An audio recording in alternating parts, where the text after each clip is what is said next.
Hi friends, welcome back to it's my world. ఎలా ఉన్నారు? మీరు అందరు బాగున్నారా? ఈరోజు నేను మెంతాకుతో పచ్చడి చేస్తున్నానండి నా స్టైల్లో. ఎలా ఉందో వీడియో ఎండ్ వరకు స్కిప్ చేయకుండా చూడండి. మీరు ఎలా చేస్తారో కూడా ఒక్కసారి కామెంట్ చేయండి. వీడియో నచ్చితే మాత్రం లైక్, షేర్ అండ్ సబ్స్క్రైబ్ అండి. నేను 4 ఎండుమిర్చి, సరిపడా పచ్చిమిర్చి తీసుకున్నానండి. మెంతాకు పచ్చడికి ఒక కట్ట మెంతాకు తీసుకున్నాను. వీటిని వేయించుకున్నానండి చక్కగా మాడకుండా. అయితే మెంతాకును కూడా నీట్గా క్లీన్ చేసుకొని ఆకులు వరకే తీసుకొని సాల్ట్ వేసి ఒక 10 మినిట్స్ ఆ వాటర్లో ఉంచి తర్వాత మళ్ళీ వాటిని కడుక్కొని నీట్గా ఈ ఆకును మాత్రం ఆయిల్లో వేసాను. మెంతాకు చక్కగా వేగితేనే టేస్ట్ బాగుంటుంది పచ్చడికి. ఎందుకంటే మెంతికూర కొంచెం చేదుగా ఉంటుంది కదండి. అయితే వేగితే మాత్రం చాలా టేస్ట్ ఇస్తుంది. సో నేనైతే ఇట్లాగా ఆ ఆకుల్ని పచ్చిమిర్చి వేగిన తర్వాత లాస్ట్లో ఈ ఆకులు వేసి ఒక 5 మినిట్స్ 10 మినిట్స్ చాలండి, చక్కగా వేగిపోతుంది ఇది. ఇవి రెండు కూడా చక్కగా వేయించుకొని వీటిల్లో కొంచెం ధనియాలు, కొంచెం జీలకర్ర కూడా వేసానండి. అయితే కొంచెం చింతపండు టేస్ట్కి సరిపడా వేసుకున్నాను. వీటిల్లో చాలామంది కూడా వేరుశనగ పల్లీలు వేసుకుంటారు టేస్ట్ కోసం, అది కూడా బాగుంటుంది. నువ్వులు వేసుకుంటారండి, ఇంకా బాగుంటుంది.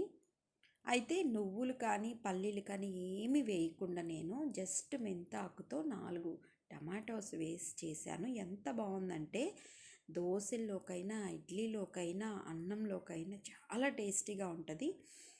ఇట్లాగా నేను జీలకర్ర, ధనియాలు, కొంచెం చింతపండు వేసి లాస్ట్లో కొంచెం వేయించి పక్కన పెట్టుకున్నాను. ఇదంతా కూడా ఆరిపోయిన తర్వాత మిక్సీ వేసుకోవాలండి. వేడివేడిగా మిక్సీ వేయకూడదు. అంటే అందరికీ తెలుసు, ఏదన్నా న్యూగా వంటలు చేసుకునే వాళ్ళైతే ఈ టిప్ పాటిస్తారని చెప్తున్నాను. సో ఇట్లాగ వేయించుకుంటే చాలా మంచి అరోమా వస్తుందండి, సరిపడా వేగితే మాత్రం. వీటన్నిటిని తీసి పక్కన పెట్టుకొని బాణలిలో కొంచెం ఆయిల్ వేసుకొని టమాటోస్ ముక్కలుగా కట్ చేసుకొని వాటిని కూడా నేను వేయించుకున్నాను. టమాటాలు బాగా వేగి మాడిపోయేలాగా వేగనవసరం లేదండి. మనం దగ్గరే ఉండి టమాటాలు మాడకుండా ఆ టమాటాస్లో ఉన్న వాటర్ అంతా కూడా అబ్జర్వ్ అయ్యే వరకు వేయించుకొని ఆయిల్ బయటకు వస్తుంది చూసారా, అప్పటికి ఆఫ్ చేసుకుంటే సరిపోతుందండి. టమాటాలు వేగినట్టే. ఇట్లా వేయించుకుంటే పచ్చడిలో చాలా టేస్టీగా ఉంటుంది. సో వీటన్నిటిని ఆరిపోయిన తర్వాత మిక్సీ వేసుకోవాలండి. చిన్న మిక్సీ జార్ తీసుకొని ఇవన్నీ కూడా మిక్సీ జార్లో వేసుకోవాలి. వీటితో పాటుగా తగినంత ఉప్పు వేసుకోవాలండి. అంటే సాల్ట్ అయితే అలవాటు ఉన్నోళ్ళు సాల్ట్ మెజర్మెంట్ తెలిస్తే వేసుకోవచ్చు, కానీ నేనైతే ఎక్కువగా కల్లుప్పే వాడతానండి పచ్చళ్ళలోకి.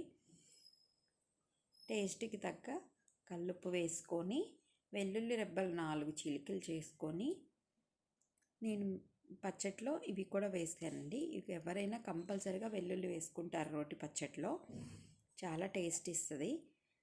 సో ఇది కచ్చా పచ్చగా మిక్సీ వేసుకొని తర్వాత మన ఆరిపోయిన టమాటాస్ కూడా దీనిలో మిక్స్ చేసి ఇంకొకసారి మిక్సీని రివర్స్లో తిప్పుకోవాలండి. దాంతో పాటుగా కొంచెం కొత్తిమీర వేసాను. సో ఇంకా ఇంతే అండి. పికిల్ చాలా ఈజీ, రోటి పచ్చడి చాలా ఈజీ. వెనక మా ఇంట్లో రోట్లో నూరేవాళ్ళండి. అది రోట్లో పచ్చడి నూరిన తర్వాత లాస్ట్లో పచ్చడి తీసేసినాక కొంచెం అన్నం వేసి దానిలో కలుపుకొని తింటే చాలా టేస్టీగా ఉంటుంది. ఇప్పటి రోజుల్లో రోళ్ళు అనేది చాలా ఉన్నా కానీ అది యూజ్ చేయటం అనేది చాలా తక్కువైపోయింది. సో ఇట్లా ఇన్స్టెంట్ మిక్సీలు ఇవన్నీ వీటిల్లోనే చేసేసుకుంటున్నాము ఆ వంటలన్నీ కూడా. ఎలా చేసుకున్నా కానీ ఈ మెంతికూర పచ్చడి మాత్రం చాలా టేస్టీగా ఉంటుంది. ఇదిగోండి, టమాటా వేసి కొత్తిమీర వేసి మిక్సీ వేసినాక చాలా బాగుంది చూడండి. ఇట్లా వేసుకొని వేడి వేడి అన్నంలో కొంచెం గీ వేసుకొని తింటే టేస్ట్ ఉంటుందండి.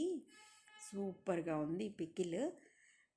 స్పైసీ లేదు, అలానే సరిపడా ఉన్నాయి అన్ని ఫ్లేవర్సు. నోటికి చాలా రుచిగా ఉంటుంది. మీరు కూడా నోరు బాగోనప్పుడు ఏదైనా రోటి పచ్చడి తినాలి అంటే ఆకుకూర కాబట్టి హెల్దీగా ఉంటుంది, ప్లస్ టేస్టీగా ఉంటుంది. ఇది ఒక్కసారి ట్రై చేసి చూడండి, ఎలా ఉందో చెప్పండి. ఈ ఈ వీడియో కనుక మీకు నచ్చితే లైక్ చేయండి, తప్పకుండా కామెంట్ చేయండి. సబ్స్క్రైబ్ చేయని వారు ఉంటే సబ్స్క్రైబ్ చేసుకోండి. Thank you for watching. See you next video.